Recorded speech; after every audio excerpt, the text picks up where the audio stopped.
Hello friends! For 30 years, the majesty of Keanu Reeves has graced the big screen. From Ted, or Bill, I can't remember which one he is, to Neo, to John Wick, the Canadian actor, yeah, he's Canadian, has portrayed a wide range of iconic characters. Few would claim he's an Oscar-caliber actor. Hey, whoa. He's a nice guy who gives up his seats to ladies on trains. And also, I heard he adopts kittens. I don't know if that's true. What I was trying to say, though, is that he's a highly likable, highly watchable performer who has seen his films earn a whopping $4.2 billion globally. This week on Heat Vision Breakdown, we examine a tale of two Keanus and ask what makes him such an enduring and endearing performer. Keanu's had a long career in Hollywood, dating all the way back to the early 1980s, or even further if you subscribe to the theory that he's actually an immortal being. But his real breakout role came in 1999 when he played affable Valley Boy procrastinator Ted Theodore Logan in Bill and Ted's Excellent Adventure, one of the few flawless works of art ever put to film. The movie's a masterpiece. From there, Keanu charted a fascinating career, where he found himself at home in projects with high concepts that needed someone as likable as him to ground them, while he struggled in films that didn't properly use his talents. Let's hop in our phone booth and head back in time to examine Keanu's of the past. Point Break. There are so many memeable moments in this movie. I am an FBI agent. But lost among the jokes about it is the movie only works if you really care about Keanu's Johnny Utah and Patrick Swayze's Bodie. While Swayze did the heavy lifting on the acting side, Keanu projected a vulnerability that made you feel for him in his moments of frustration and panic. Take for instance this genuine moment of pathos and insight into Johnny Utah's conflicted feelings on shooting his friend who is dressed like Ronald Reagan. Or this scene, where he jumps out of a airplane without a parachute. Has Daniel Day-Lewis ever done that? Probably not. In all seriousness, this movie would not work without Reeves. Point Break was remade in 2015 and yeah, let's just move on. Bram Stoker's Dracula.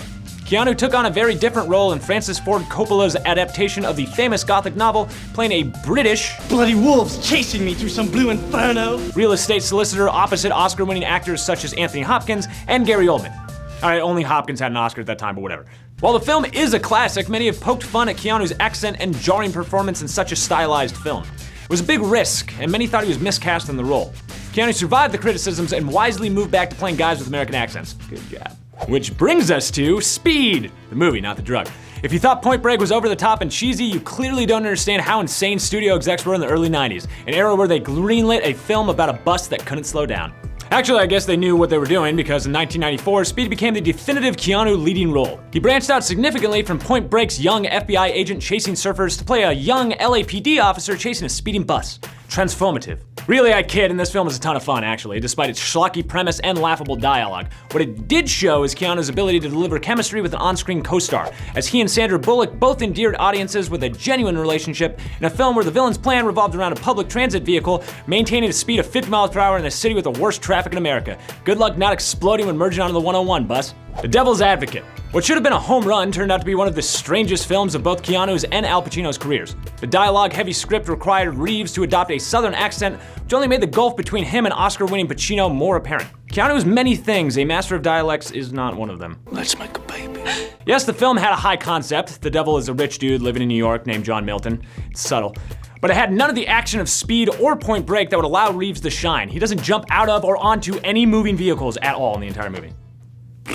The Devil's Advocate also capped off a bit of a downturn period in Keanu's career, following such films as Chain Reaction, Feeling Minnesota, and The Last Time I Committed Suicide. Movies I'm sure none of you have ever heard of unless I have vastly miscalculated the age and demographic of our viewing audience.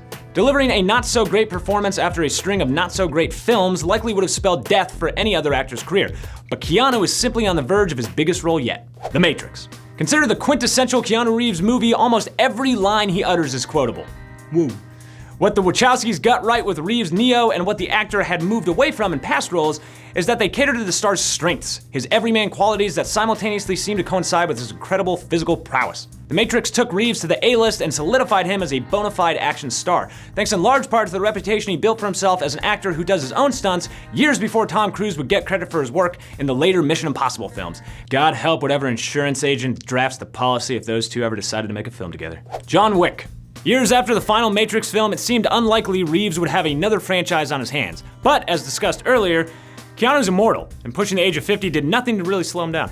When John Wick debuted in 2014, it took audiences by surprise as Reeves once again poured himself into training to perform his own stunts, doing fight scenes that would rival what he was doing 15 years earlier in The Matrix. The series has continued to push the ante with a strong focus on very detailed choreography and practical effects that tells you Keanu Reeves is a dude you would want around if a riot ever broke out. All in all, Keanu has had an interesting career. He's been savage for the delivery of some of his lines, his attempted accents, his choice in roles, yet there has never been a period in which he wasn't beloved as a movie star. While many actors disappear into roles, Reeves is a performer who has, at least at his best moments, worn his heart on his sleeve. There's a blue-collar work ethic that bleeds through in almost all of his best performances, a true willingness to put in the work and get the shots regardless of what is required. Couple that with pulling off real-life heroics such as buying burgers for everyone on a grounded flight, or buying motorcycles for the guys that helped him on The Matrix, and it's no surprise that he's a star with a career spanning decades. In short, if you don't like Keanu, then you are most not excellent. So what do you guys think about Keanu Reeves? Do you think he has another franchise in him? Do you think he's a vampire and that's why he looks so young? Let us know in the comments right down there. Don't forget to subscribe and join us here every Friday morning for new episodes of Heat Vision Breakdown. So we're really not gonna put in my own project. Nobody knows what that movie is. But it's really good. Nobody knows what it is!